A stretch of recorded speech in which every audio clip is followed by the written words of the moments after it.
Welcome to A Lunch with Biggie, a podcast about small business and creatives sharing their stories and inspiring you. My guest today has consciously curated a collection of high-quality products to improve the life of their shoppers. Their mission is to curate good goods that tell a story to be proud of. Please welcome the proprietor and founder and co-owner of Maffrey's, Jeff Stark. What's going on, Jeff? Hey, how are you? Thanks for having me. Thank you so much for having a lunch break with me. I really appreciate it. Out of curiosity, what's your usual go-to lunch sandwich? Oh, boy. That would probably be a seasonal answer. Oh, I like this. Yeah. Okay. So right now, during the summer, I love, and it sounds simple, but I love a great peanut butter and jelly sandwich. Okay. I do. I love it. It's simple. It's nostalgic. It reminds me of summer because that's really when we came in from playing, my mom would just whip up a PB&J and out you go. And it was great. And I loved it. Do you make PB&Js now too still? I do. Okay. I do. What? So we'll go with I'm just kind of curious. Not that the whole podcast is about sandwiches, even though that's what people think it is. What kind of jelly do you use? And peanut butter, as well as also how do you construct it? Is it like peanut butter on both breads? No. So I like both crunchy and smooth peanut butter. So it just depends on my mood. But it's got to be a nice thick layer, not just a simple brushing of peanut butter. It needs to be nice and thick. And then most recently, a jam that I was carrying, a local jam by Smiling Goat, Jill Rodas, which we're going to be having soon again, from what I hear. Nice. Yeah. I would use her jam, and because she did so many different profile flavors, layers, it took peanut butter and jelly like to a whole different level for me. Like an adult PB&J. It definitely was. Definitely nothing I would share with anybody. It's just for me. Okay.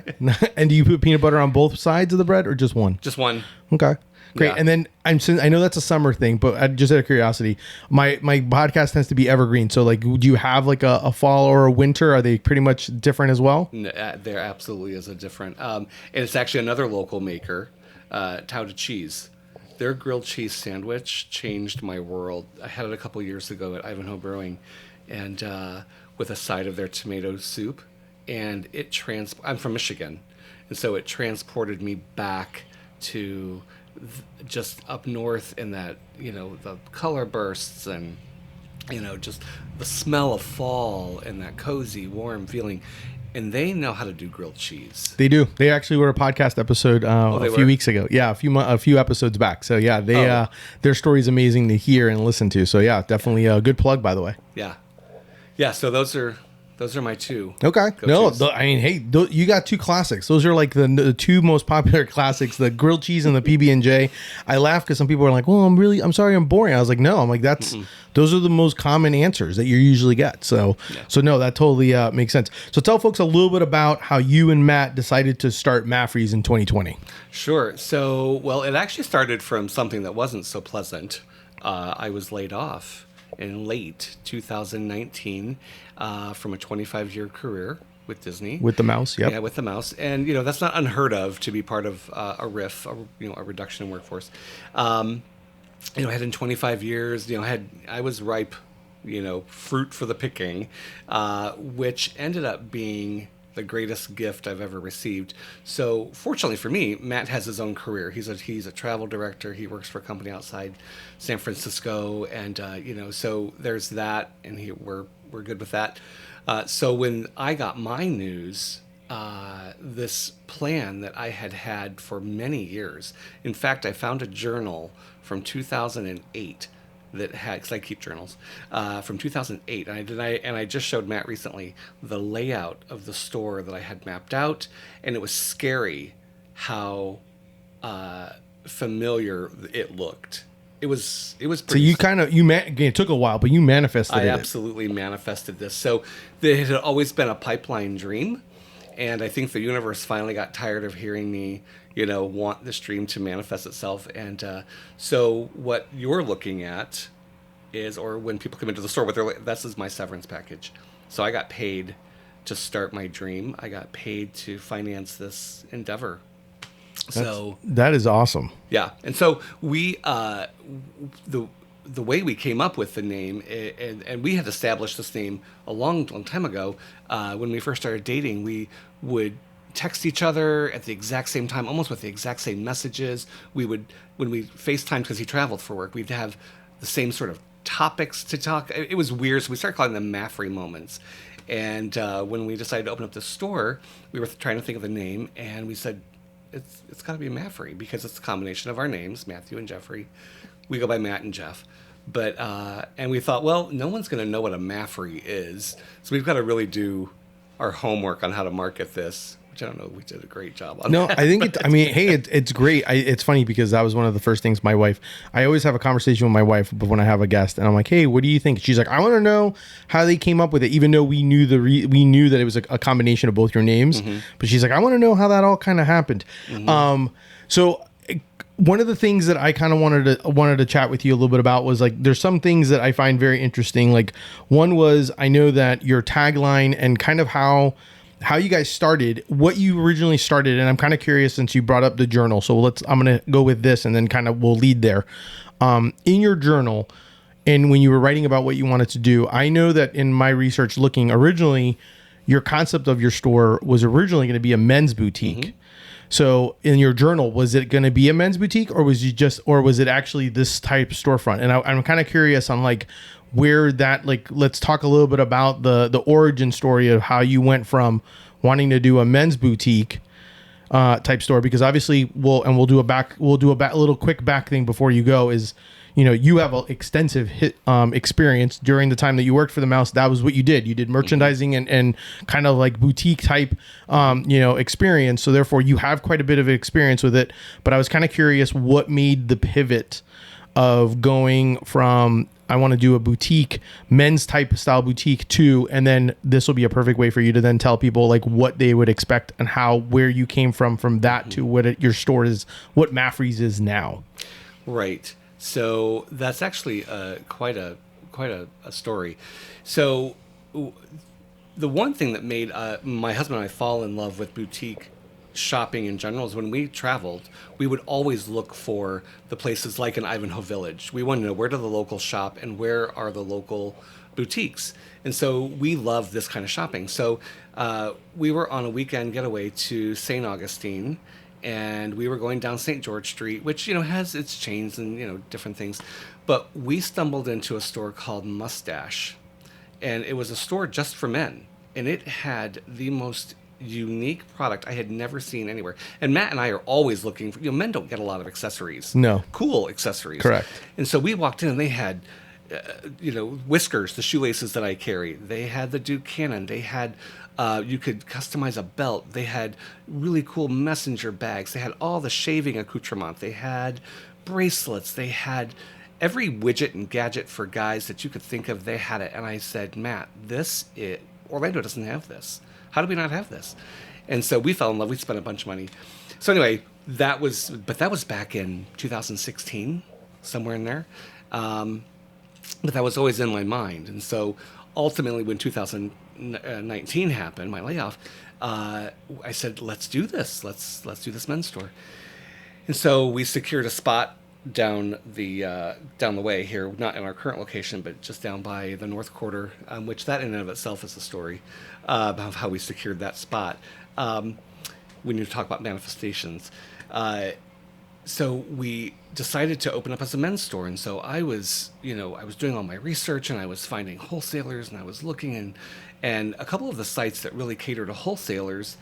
As I was looking for product, I started seeing these really amazing stories of, like, one guy I used to carry, he did wooden bow ties, and they were handmade, and he had this set up in his garage, and it was just a passion project for him. But they were really cool, and contributions of my purchase for him went to, like, this Jewish center in New York, and I was like, what? That's really cool. Yeah. And so we started stumbling upon these really great stories of these very small businesses here in the U.S. We hadn't gotten our tagline yet, and so as Matt and I were finding these things, Matt said, I think our tag should be good goods. And I said, and it was so profound. I probably sat there for probably 10 minutes like, oh my God, like, that's amazing, because that sums up everything we do. is good goods. Not everything has that miraculous sort of story behind it, but the majority of what we do have does. And so anyway, as I was finding these stories, they weren't necessarily attached to men's product, and they were really good. There was the one that really caught me was there was this woman in Michigan. She does like party glasses and plates and everything. They're really pretty. But part of her mission, it was all made in the U.S. It was a small women-owned company, but portions of what she made went to throw birthday parties for underprivileged children. Oh, wow. And I'm like, you've got to be kidding me. What? And so I kept discovering all these stories. So anyway, I bought a bunch of men's product. We opened up our store. And just like on Friends, when they're like pivot, it was, oh my God, we've got to pivot now. Because once we opened, which was, we had a ready to open store for 10 weeks because our grand opening day was the day the city shut down. So we had a ready to open store down on the North Quarter that sat there for 10 weeks. I'd go in and visit it during the pandemic and dust and, just look at it. We got to finally open May 22nd. But when we finally opened, it was immediate to me that our demographic shopper was women. There was a particular age range. And while they shop for their boyfriends and their husbands and their brothers or whatever, they also want to shop for themselves. And I really didn't have a lot. And so that's who was coming in. And I told Matt, I said, I think we've got to pivot very fast. We were only there for 3 months. And so within 3 months, I turned the inventory. And I had an arsenal of stories of women-owned companies that I already had on the docket of when we get a bigger space, I got to bring these people in because these are just stories that need to be told. And the product's amazing. And, I was just like a wild child with this because if you're going to have good goods, you've got to know the vendor, you got to know the story, you got to know all the details behind it. So within 3 months, we outgrew that space. And I told Matt one day, I said, we poured a lot of money into that space, by the way. It was rent as is. We had to replace we probably spent about $10,000 just to get that place open. Wow. And so when I told Matt we were really pressing at the seams and I really thought we should move, of course, that was the last thing he wanted to hear. And this is another great manifestation story. In one day, because I'd had the conversation with him, I think we got to move because we're busting at the seams here. The gals from Paper Goat Post, who sadly moved to Baldwin Park, they were our neighbors here, they came in and said, hey, just FYI, there's a space down in Swanson's Ivanhoe Row, that you might want to look at. And I was like, oh, God, that's amazing because I know this row. I've driven by this row for the last 26 years. I used to live in the Pink Apartments, my Fairchild, funeral home when it was there. And, I knew this space. And then our Main Street director came in a couple hours later, Christian Switzer, who's moved to Washington or Seattle. And she said, hey, just FYI, there's a space down the road. Have you thought about, that? Because it's really kind of more your demographic. And then my good friend Kate came in that afternoon and she said, dude, did you know? And I called Matt and I said, in one day, 3 people have told me about this. So that evening at 7:00, we walked down here. The sun was setting on the lake, which was basically the equivalent of going into the pound and holding a puppy. You're going to go home with it. We saw the space. It was empty. The view. And I said, we've at least got to call and find out what are the details on this. Well, fast forward, Bob Swanson was gracious enough to allow us to come into this space. And that was 3 months after we opened. We opened there May 22nd. We were here in this space, opened September 9th. Holy cow. It was when I think about when I really stop and think about like what this journey's looked like over these last 3 years, there are some things that really do not sound possible. Yeah. But they happened. We're living proof. So let's dig a little deeper on that. Why do you think those things have you spent some time thinking? I'm trying to ponder on what is it that you think has allowed these things to happen? Well, a lot of people, will talk about their faith. I'm more of a spiritualist. I'm more about the universe the law of attraction. If you think it can happen, it can happen. Your thoughts become things. And so this dream I wanted so deeply that there was no way things weren't going to work out. I just allowed it to come in. When we opened that space down there, number one, like I already said, no one knew what a Maffrey's was. Yeah. Nobody knew we were opening. We didn't have the money at that point for marketing the way that some people are able to market. And this was another neat story. I don't know if you know Dan Cockrell and Lee Cockrell. That Lee was the vice president of Walt Disney World. His son Dan was the vice president of Magic Kingdom. And I reported to Dan twice in my Disney career. And we opened May 22nd. I got a call the week after we opened, and it was Dan. And he said, "Hey, I've got a book I'm launching. Would you be open to doing a book signing for me?" And I kind of sat there like, "What? Are you kidding me?" I said, "Yeah, of course, Dan. Yes, yes." And he said, "Great, the book's not out yet, so we'll do the signing there, blah blah blah." And then he called, and then of course I'm just on my heels reeling because I'm like, "How is this happening?" Yeah. And then a few days later, he called back and he said, "Hey, do you mind if my dad comes too, Lee? Do you mind if Lee comes and signs his book too?"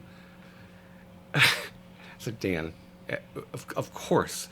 The fact that I got these two Disney legends to come to our store the first week, well, really the second week, we were open, was such a godsend. But again, I didn't reach out to Dan. Dan reached out to me.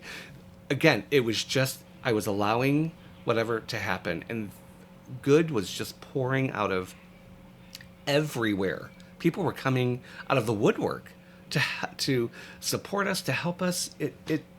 It was truly overwhelming. Yeah. It was overwhelming. And, I had a friend of mine who's still in events at Disney, and she called me and she said, "Do you know we can't get Dan and Lee on property to do book signing? Like Lee at least. How did you manage this?" And I said, "Listen, I don't know what to tell you. It happened." Do you journal? Like, when you journal, do you just journal what you're... I'm always kind of curious on what people write, like, or if you have like a daily routine that you do. Like, what do you usually journal about? Out of curiosity. So I live by the rule of live as if it's already done. It's already done. It's already here. So if you want it to happen, you're just going to get more want. And that's where your imagination comes into play. A lot of people are like, "Okay, that's just a bunch of hocus pocus. That's just voodoo. That's ridiculous. Whatever." Well, okay, if that works for you, what works for me is journaling as if it's already happened. So when I journal, I'm already talking about we had a record breaking year. Well, we're in June. I know we're gonna have a record breaking year because it's already done. I know that. And so when you allow yourself to think like that. I didn't ask for, a book signing. I didn't ask for assistance in a lot of these things. I just knew the help was there. I knew we were surrounded by people who wanted to help. That's enough. And so this is when people were just coming out of the woodwork, and Matt and I would sit at night, after we were done with our day, and we would just laugh, like, not laugh as in mockery, laugh as in, what the heck? This is awesome. This is awesome because this is how it should be. It shouldn't be arduous and terrible, and the life of a small business owner. I'm here to tell you, it's not easy. We're not. This is not all gumdrops and lollipops over here. I've never worked harder in my life. And I worked at the Magic Kingdom on Main Street for 5 years. So let me tell you, that's work. This is 10 times that. But I love what I do. I own it. I get to call all the shots. If it fails, it's on me. But I'm living my ultimate dream. No, I think that's wonderful. I think that's such a good thing to hear and to be able to have and to think. And that's why I was kind of curious, because like, I do write, like, but I don't ever write in the word to be honest, like, I don't ever write like if it's already happened. But to be honest, a lot of it, and I'll just be true, genuine self here, conversation wise, sometimes my thing is I don't know what it is that I want. And that's kind of the hardest part, because I have a clothing brand that I've been doing and I love for the last 10 years. Is it what I want to do at the end of the day? Like, how's it become? I have no idea. I just know that I know that for me, that has become my lightning rod that has allowed me to do other things and to provide me other opportunities. So therefore I just keep doing it and I keep putting my heart into it. But then that's the reason why I started the podcast, because I've met so many other people that I want to be able to tell their story. So, and this is another thing that I love to do. So it's one of those where I'm like, I don't know, when people ask me like, well, what's your plan? I'm like, I don't know what my plan is. I just kind of go. I'm like, I'm just doing it and I'm just kind of enjoying it. And, but at the same time, like, I want to have the if, because I want to have like that kind of that goal. And that's a hard part, because it's like, I would love to be able to do this full time, like in one way or the other, like one of these is going to come. I feel like one of them is going to hit, and then when it hits, I'll just have to know. So I love hearing stories like this. It's funny because one of your taglines, like, even though like the good goods, one of your taglines always also is, now that's a good story.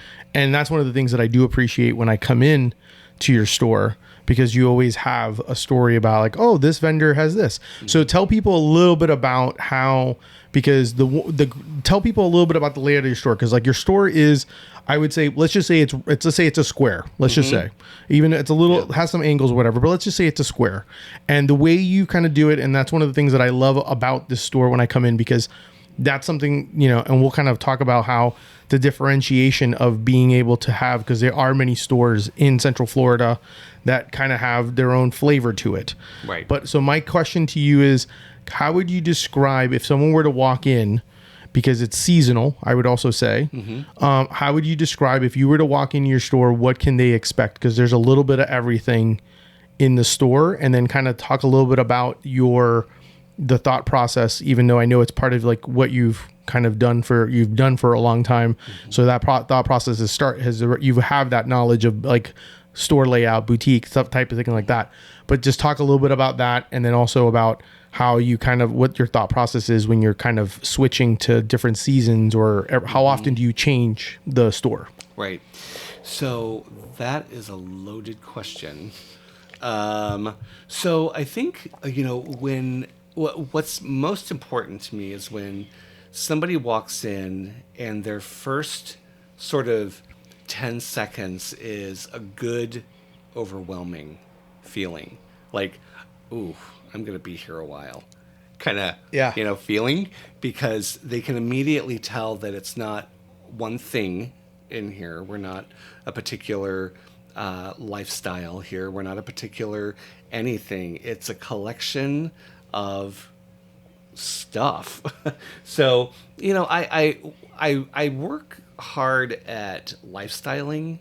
So sometimes people, when they come in, they want a geometry towel, but sitting next to it is also a beautiful bottle of olive oil, and they're thinking of a friend that they're buying a housewarming gift for. They're like, oh, these two could go together, as opposed to having a particular all of one thing in one spot.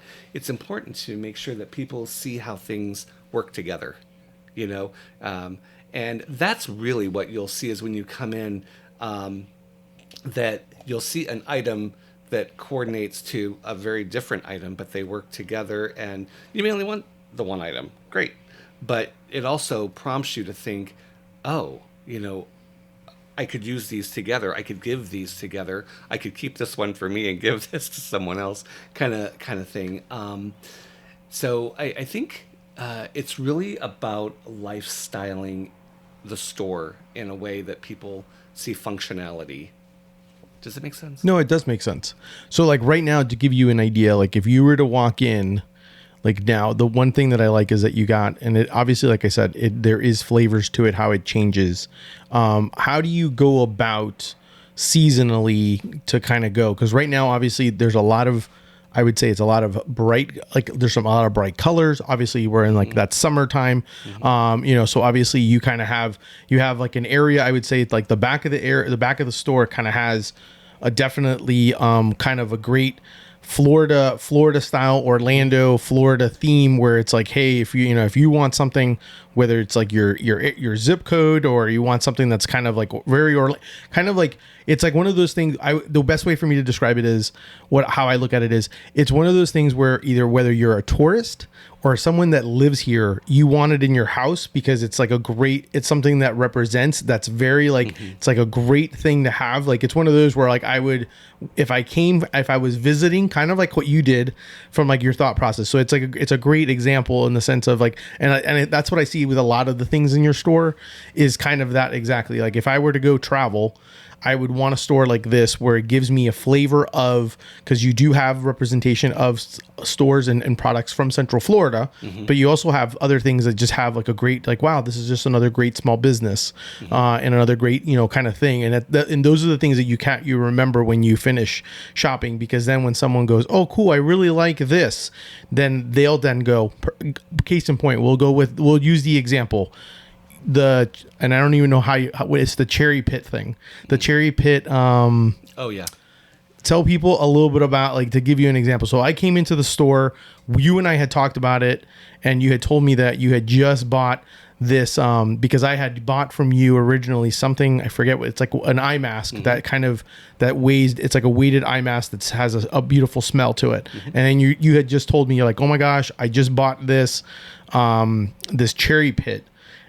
This like thing that helps, it's either hot or cold. I'll let you describe what it is so you can kind of tell the story. But like, that was the thing that I enjoyed, because as soon as I came home, I told, like, you didn't have it yet, but I told my wife about it. And then when I came back, obviously we ended up buying it, and we use it quite often in our house because it's amazing. So tell people a little bit about that, and then we'll kind of use that as well for me to kind of lead into like where you find these other folks. Yeah. So that particular item is called Cherapy, and we met this woman. Her name is Claudia, and she had a terrible event happened in her life that took her out of the workforce, and so she had to get real creative on how to move on with her life. And she, through this process, discovered how to create these therapeutic pillows for people to have a respite from their pain or their discomfort.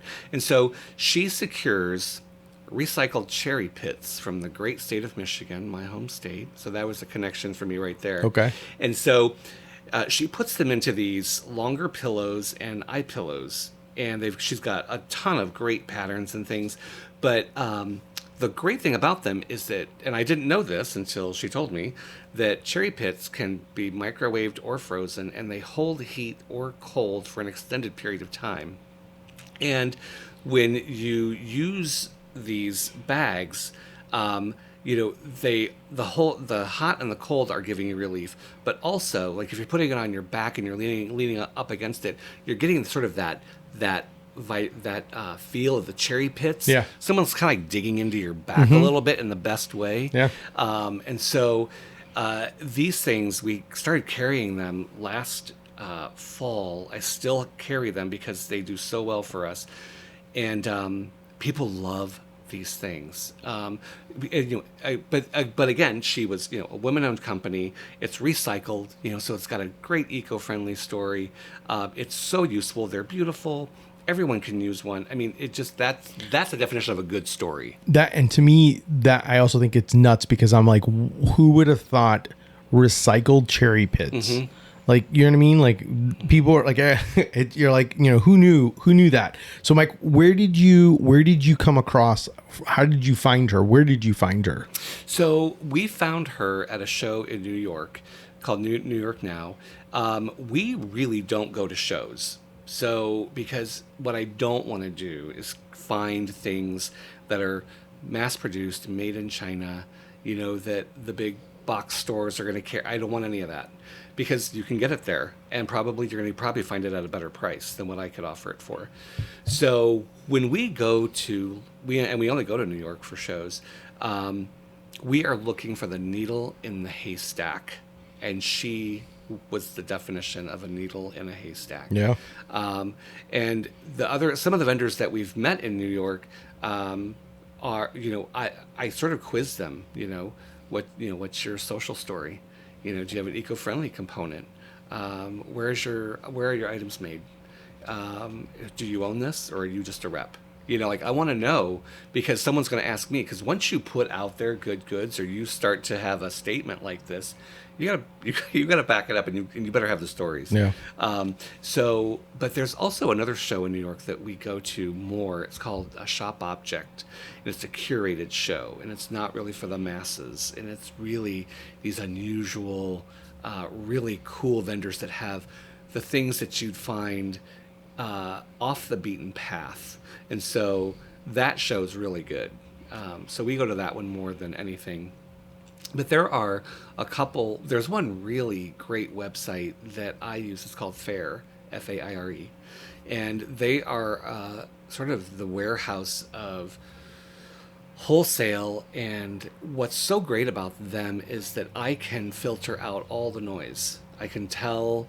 when I'm searching for something, I can say I want it to be women-owned, eco-friendly. It's got to be made in the USA, and it searches for that item under those criterias, and so I can find what I need. But if I'm not finding what I need, maybe I'll take off one of them, and I'll say, make sure it's eco-friendly and made in the U.S. So maybe it's not women-owned, or women-owned. Maybe not in the U.S., but it's got to have an eco story, because we have things that are made in Mexico that have a great socially good story. So if it's not made in the U.S., it has to have an eco story, or it has to have a socially good story. Otherwise, we can't bring it in. This is one of those, and I'm going to ask you in the sense of, because of the fact that you're a buyer on Fair. So those are obviously some of the things. What are some other things that you would have? Like if someone was considering, because I have, a lot of people that listen to my podcast are folks that are small businesses that, or have a business, and they're trying to get to that next step, and maybe wholesale is their next step. And obviously I started Fair. I started doing Fair, and, just to kind of dip my foot and kind of figure out ways of doing it. What would be some tips or advice you would give someone who is, especially as someone who's a buyer, that you would think like, hey, these are things that I'm looking for that you would want to have, or that I'm expecting to see, and like other buyers as well are expecting to see, that maybe you should have on your Fair type of thing. Do you know what I mean? Like kind of like good pictures, or kind of like quantity, like the quantity numbers. I know like the case unit sometimes, things like that. Like what are some of the things that you're looking for? And obviously you're not like end all be all, but just to kind of give people some ideas of what to look at if they were to go on a fair and be part of it, and actually try to put their product on there to sell, to have vendors. And then in the same time, if you are a small business and you're trying to approach someone like yourself saying, hey, I have a product, or any small type of store like this, what are some advice you would give someone on the best way to approach a business like yours? Sure. So if a vendor, if a maker wants to go on Fair, some of the advice I would give would be, they give you an opportunity to tell your story. Make sure that has every single component that you want, because I read that, and if it doesn't have a lot in there, or it doesn't really speak to me, or it doesn't really have the flair of like, you're really a small business owner, and you're really, this is your passion, I'm probably going to pass you by, because it's not enough. Like if you're gonna if in that, because not only do you get a story, but you can also immediately see what are their values. And so if it says eco-friendly, socially good, women-owned, and your story doesn't say what your eco story is or what your social good piece is, do you really have it? Yeah. So make sure your story's exactly right. I would also make sure that your product pieces you have every single piece of product information in there. Do a beta test on one of your friends. Like have someone say like that olive oil I just brought in. I brought it in. It's made here, and it was not made here, but it's made in Tucker, Georgia. And one of the things that wasn't on their site was whether it's virgin olive oil or not. Well, that's critical. People need to know if it's virgin olive oil. Is it extra virgin olive oil? Is it cold pressed? That wasn't in the information. So I messaged them and I said, can you give me this? And they were like, oh my God, Yeah, that's their business is olive oil. How did Yeah. you miss extra? Right. So it can happen. It happens. It happens. Right. So I just nicely messaged them and said, hey, you may want to put that in there because even as an olive oil user, I want to know. Yeah. You know. So that's what I would say about FAIR. We have a lot of small businesses come in here. And one of my favorite parts of my job at Disney was mentoring. I really loved that piece. And so I feel like I still get to do that because we have several local makers who've come in and we've had some really great conversations about whether they're really able to do wholesale, whether they're more of, you're really at a consignment level, or really you should stick to the pop-ups kind of, Yeah. because I had one local vendor come in and they said they were doing some product and they said, well, what would you charge? And I said, that's not a fair question to ask a retailer. You have to consider all your cost, your time, the how long did it take you to develop that art? That's your IP. What's that worth to you? You have to understand the value, the base value of your product, and then for you have to double that to make sure you are making money. Because if you're not making money, you're out of business. I'll be making the money, Correct. not you. So, we would have these conversations, and they would say, well, how many would you buy? No, you tell me what your minimum is. You have to go and do the work of, I have to charge this. They have to buy this many. Because that guarantees your end first. If you can't guarantee your end first, then you're not ready. And because at that point, you've given the retailer the control to say, yes, I will buy your product. Or, you know what, your minimum's too high for me. Don't lower it. It's just too high for me. Correct. Or, that wholesale, that's too high for me. Because if the margin I have to hit, I'm going to have to charge this. I'm not going to share what that is. Correct. That margin, that's my part, right? But, a lot of people come in but we have this dialogue.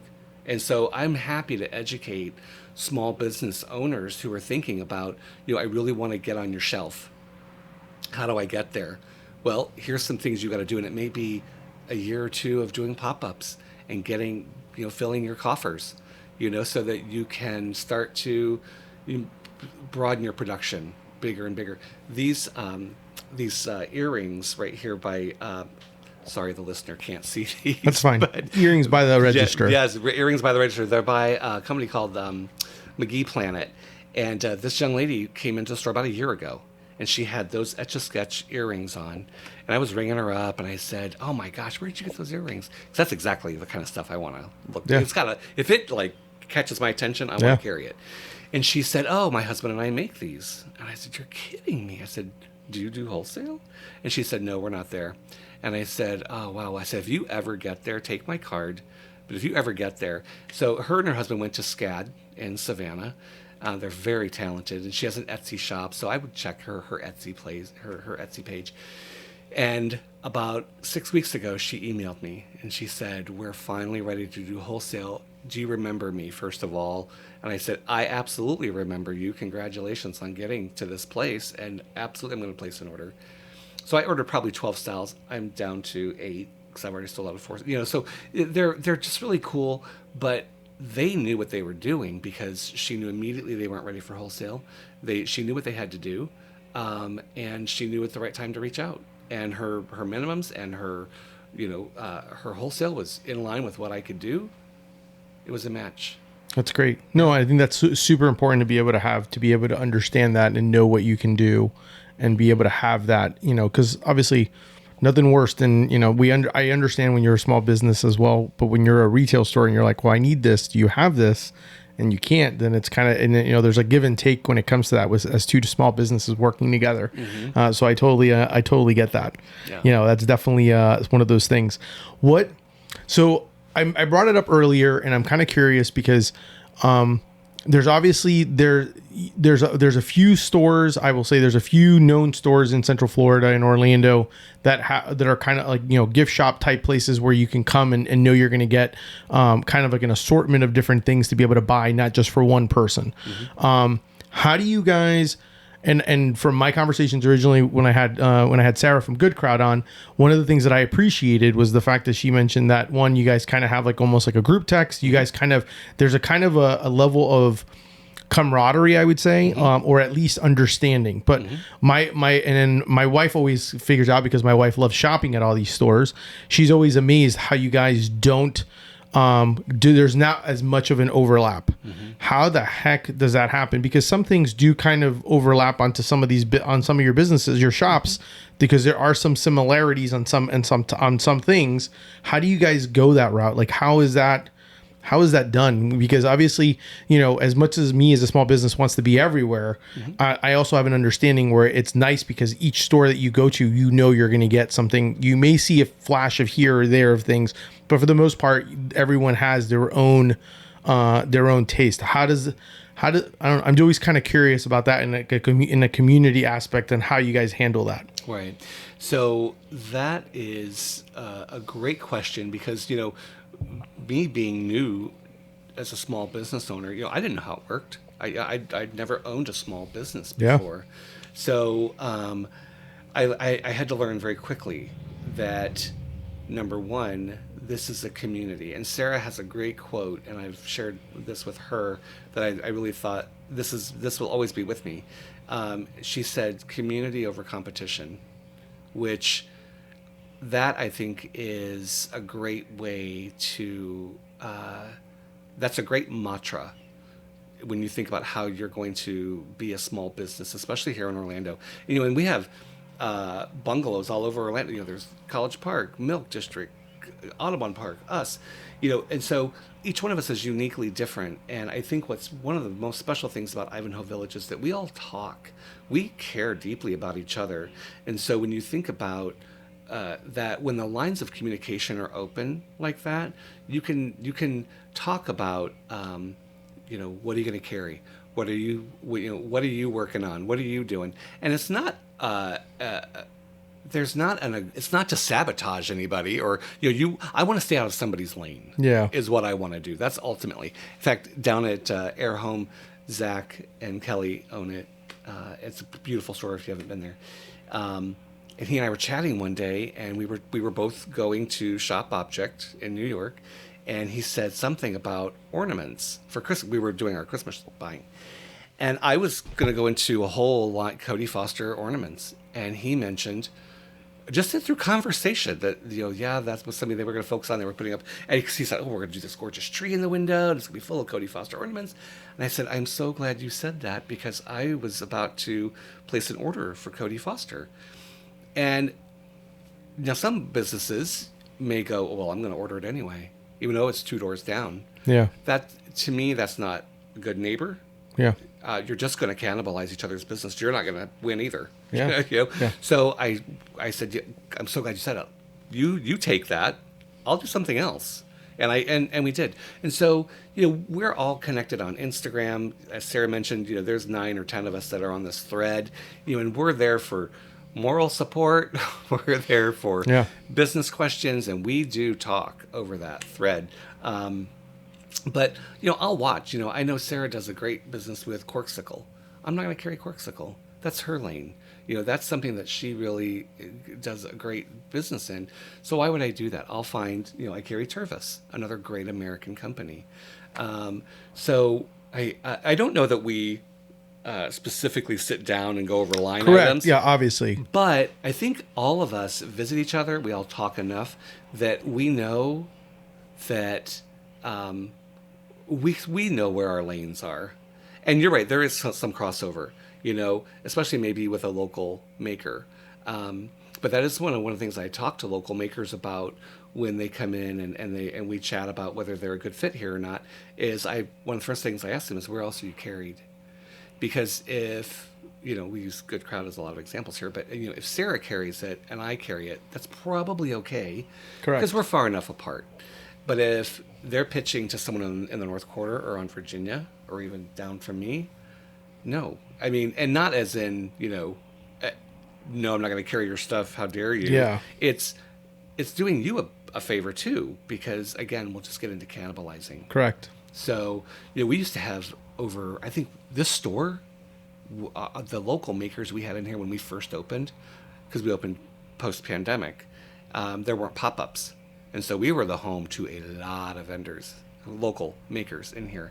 And then once the pop-ups started, they were happening at House on Lang, Bazaar Botanica, all the things happening at Ivanhoe Brewing. Pop-ups were just, and now they're still Correct. everywhere. So we've actually cut our local makers probably in half, because, not that we didn't want them, but, if you're at a pop-up behind the shop, we want them to do the business back there. It's your Correct. product. That's where you should be Yeah. making your money. But during the week, if you've got 2 shelves in here, and people during the week are coming in and going, oh, I love that particular maker, but they're not buying, it's because they bought it over the weekend. Well, Yeah, it's kind of like you're cannibalizing each other. Almost. correct. Yeah. So we had to really do some rethinking about who we could carry, and yeah. So No, that makes sense. No, and it's something that's very interesting because Orlando is a small town in that sense. So like that's kind of one of the big ones where you kind of, there's got to be somewhat of you can't be everywhere. It just doesn't work that way. And it makes total sense coming from, as someone selling the product, makes total sense, where you're coming from. What are some hard lessons that you've learned? Cause I mean, obviously we've talked about, and we talked about like the good part storyline.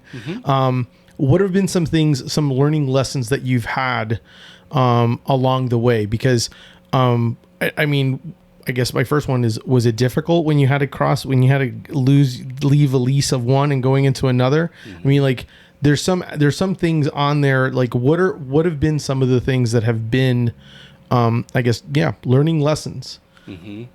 Yeah. For me as a single business owner, my husband works in here once in a while to give me a break. It's mostly you though on a day-to-day. I mean, you have Yes. people that come obviously help Yes. in the shop, but it's mostly you running it. Yes.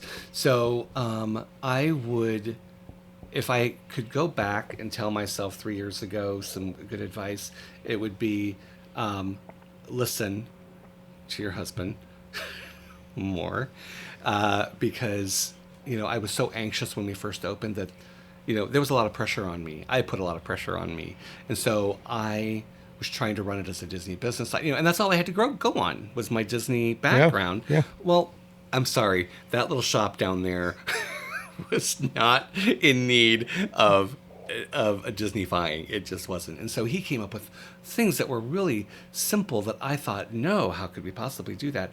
One being, we can thank him that we have a square register, or that we have actual price tags with barcodes, because nothing in the store down there. I didn't want barcodes on things. I thought that looked too corporate. So things had handwritten price tags, and so when people would come up to buy, I had to find it all in the register, and that took a long time. And so he kept saying, Jeff, the bigger we get, the more busy we get, you really need to be able to scan stuff. I fought, and then finally I saw the need, and I thought, why did that was something really stupid. Yeah. I just needed to listen and be open to other suggestions. Get okay with failing.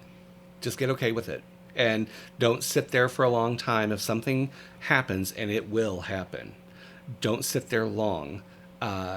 Get the resolve you need, whether it's through you course correcting or bringing in other people to help you course correct. There were things that I've purchased, processes that I started that I wish I hadn't, that brought a tremendous amount of work on Matt and I, had I thought through a little bit more.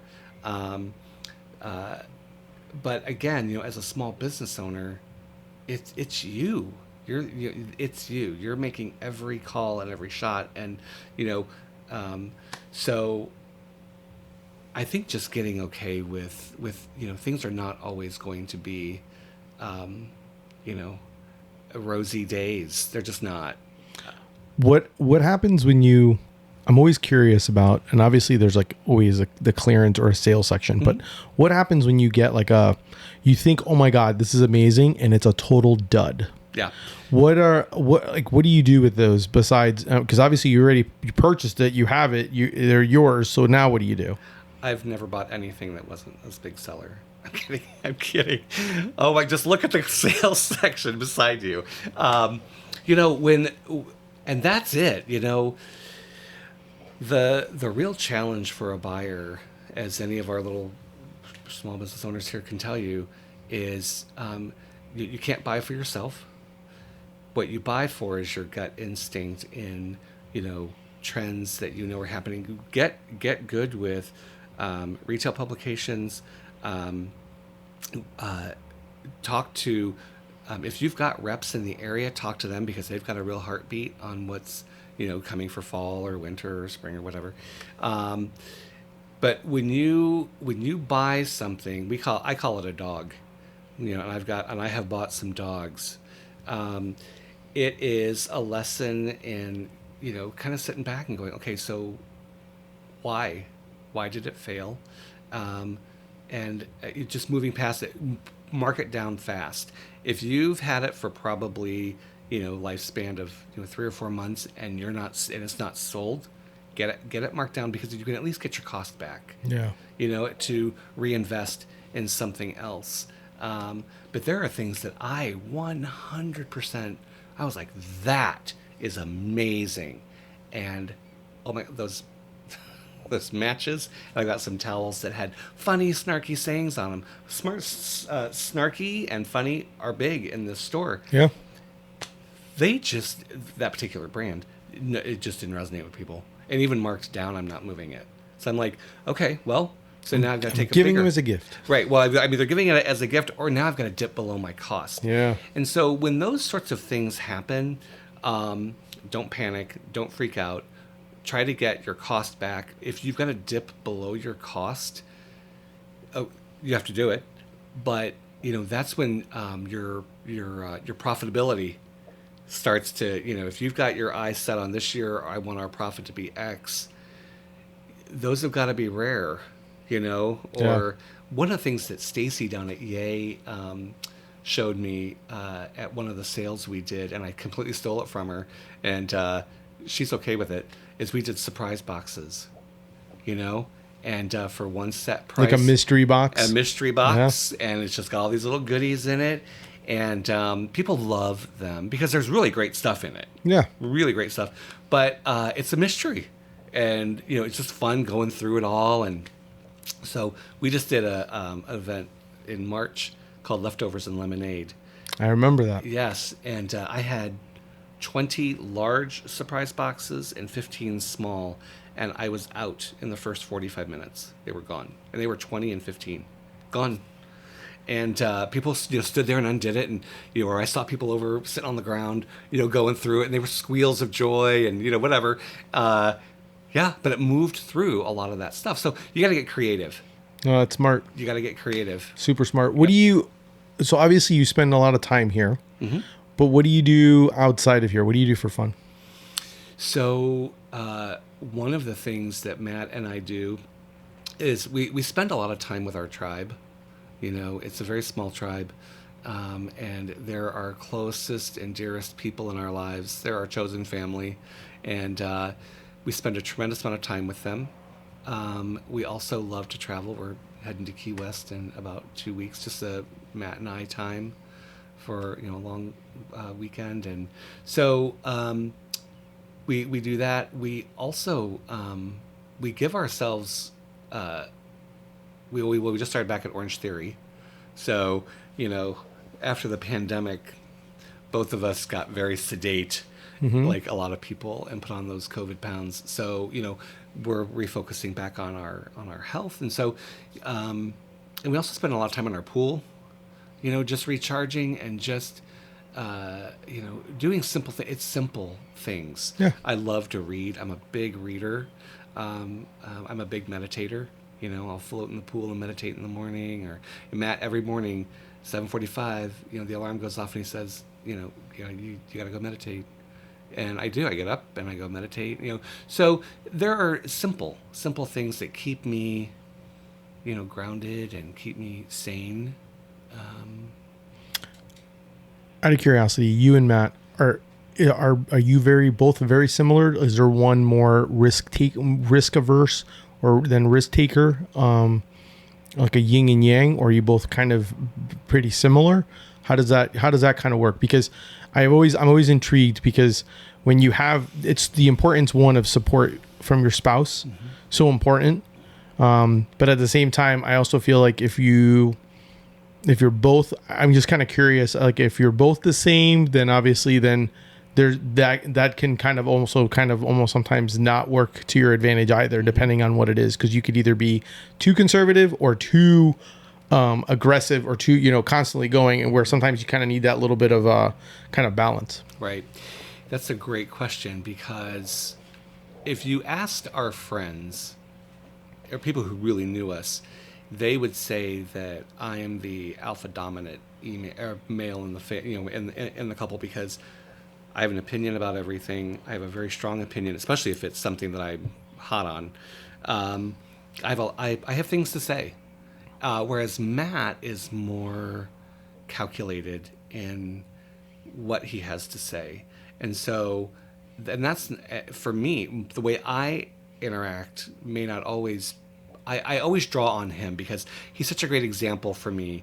I'll watch him and I'll know I need to just simmer down, or I need to step back. I need to chill out, I'm hot on something, and he'll say, "Okay, well, we will do it." That's his first thing, is we'll do that. Especially anything related to the store, like he's in the process of building me new wall fixtures. These big monsters are going, and he's building all new wall fixtures for me. Do we need them? No, I want them, because it's going to change the store, and It's going to change the layout. It's going to change the layout. And so he says, because Matt's built almost everything in here, so he'll say, "Listen, I will do it. Just walk me through your process. Tell me why." And he's so calm about it, and he really knows. There's not many people who can handle. I mean, I think I'm kind of a wild card. That's why I think we met late in life. I didn't meet him until I was 48. Okay. And I was convinced I was going to be single, because I was just, woo. And he is the one person who can put me in my place. And so when you look at how we run this business, he lets me run this business. But he also will quietly have an opinion and share that with me privately, and and he's helped divert plenty of disasters in here. He brought barcodes in here, so we can thank him for that. No, I like that. Yeah, I think it's important. I'm always intrigued by that. I'm always intrigued when I talk to couples that are actually both co-own it and actually are doing the job together. I'm always intrigued by that, just because there's no separation and things like that. So that's why I'm always intrigued about the relationships, especially with significant others, when you're doing something like this, because obviously it's the livelihood of both of you when it comes to something like this. So I totally get that. What would you say is, I guess, if someone, what's your advice for someone if they were to want to start something? Yes. So I think if somebody wanted to start a brick and mortar small business, start a small business, heck, maybe even want to there's a thing. I usually will say, obviously small business always works, but in general, there's a certain things that you can probably start anytime you want to start anything. I think the hardest part is the initial acting of starting, having an idea, and I would love to do this, but you don't actually do it. So I'm always kind of intrigued by what would be, and I kind of make it open, because I kind of take it as anyone who's listening to this, whether they're wanting to start a hobby or start anything, heck, exercise. There are certain elements that they can grab, whether it's starting a small business or starting in general, anything like a hobby or maybe something that could become a business. So I'm always kind of intrigued to see what people think, what advice they would give someone for wanting to, if they were to start something. So there's two parts to that for me. Before I started this business, and I think this was the universe's way of kind of tapping me on the shoulder that a change was coming, is I would keep running into these articles where I would read, the big city lawyer just walked away from their job and now they're a hiking trail guide in at the Grand Canyon, or this, executive left and now she owns a cupcake shop. I'm like, how does that happen? And so the commonality in all of that, and it is exactly the same with me, was that if you're thinking about it, if you are filled with joy when a particular idea comes into your head, if you can't stop thinking about it, if you feel less tension or stress when you're thinking about a thing that you love, that is, you can call it God, the universe, who, whatever, you're being spoken to, that there's a passion that's trying to get out. And I think what I could say, I was given a tremendous gift with my severance package. I know that. So if that's the route, great. Then you've got your start right there. If not, I would continue to explore those feelings of passion and desire. And if you live as if, just see yourself doing it already. When I would drive to Disney, I would imagine that I was driving to go meet a vendor. I was driving to the store. I didn't know what store. And also in my journal, I would say, gosh, I wish I never had to get on I-4. I wish I could work downtown, but how's that going to happen? I work for Disney. Now look, I live 10 minutes from the store. I don't get on I-4 and I work downtown. You have to, if the dream and the passion is there, start seeing yourself in it. You're doing it. Feel it. Smell it. Taste it. Whatever it is, feel it. And I promise you, if you get into that allowing space, the doors are just going to start opening. The people are going to start coming out. You're going to have what you're going to call serendipitous moments. Boy, wasn't that weird? Oh, I can't believe I was just thinking about that. Oh, look, someone just brought that up. Oh, did you? I just met someone. It's going to be constant because you're allowing, and you can't be afraid of that. Otherwise, you're going to stay where you are. I love that. Where can people shop? Give people the information on how they can find Maffrey's online, as well as also come in the store. So right now we are just a brick and mortar store. We are hoping by late fall, we're hoping to have an online presence. We know that that's necessary, but also the way I curate, it's hard to sustain a brick and mortar and an online. Correct. So we're hoping to have that. So really, it's just come in and see me. You won't be disappointed. No. I'll welcome you. For sure. No, I think it's great. I think if you're in Orlando visiting, if you listen to the podcast and you're in the area, it's perfect. Great little area to be in the Ivanhoe Village area, to be able to come do shopping. Great places to eat and drink.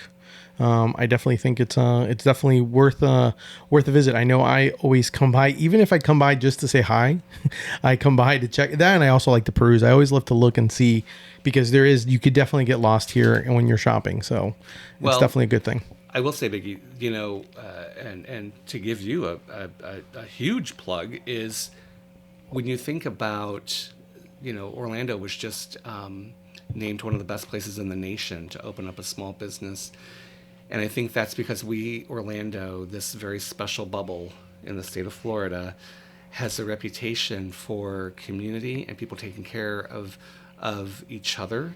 And that's what you're doing with this podcast, giving a voice to other small businesses that don't have this sort of technology, your audience. And so, you're a prime example of, when you think about what a small business owner needs and does, it's what you're doing. You're doing the Lord's work. I appreciate it. No, and I think the reason I love doing this, because I think I brought it up to you. Like, I've had people ask me, like, well, why do you do this? It has nothing to do with your brand. Like, I tell people lunch with Biggie, and a lot of times people will tell me, like, oh, well, are you going to talk about food? And I'm like, no, there's like maybe one element of food. I ask about lunch, and then that's it. But the reason I do it is because I really, truly have a passion where I think, and no offense, because I love the mouse, but I have a great sense of pride for living in the city beautiful. And to me, I love just telling the story of small businesses, not just on Orlando, but just like anyone has like an amazing story to share. I'm always intrigued by it, but mainly because I live here and I see it, and I see all these small businesses. And I just think it's so amazing to be able to have that, kind of like, it's a perfect thing. I mean, heck, I would say it's a great concept to have for you maybe, and we can talk more future project for you. You can do Maffrey's Good Goods, and you can actually have your podcast and have maybe your vendors as the person, or heck, even talk about each product in some form or fashion. See, that might be a fun thing to do, whether you do it on social media or you do it as a podcast. But there's always elements. There's definitely an element here because you have all these stories, and it's a definitely great way to be able to go. And I think that's one of the things I also love. The reason why I do this also is like you and I, we talk when I come in, but this is like our probably the longest conversation we get to have, because we don't usually, obviously you have a business to run. So for me, I selfishly do this because it allows me, because these are people that I'm intrigued by, that I'm inspired by, that I want to talk to, and I want to share their story, but I also want to be able to get to know you.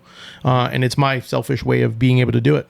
So, and that's one of the things I love about it. So I definitely, Jeff, I really appreciate you taking the time to let me be in Maffrey's and obviously not do shopping yet, but at least because we're closed right now, but I do appreciate you taking time on my lunch break to be able to kind of chat and talk about Maffrey's. That's our show for today. Thank you so much to Jeff Stark of Maffrey's.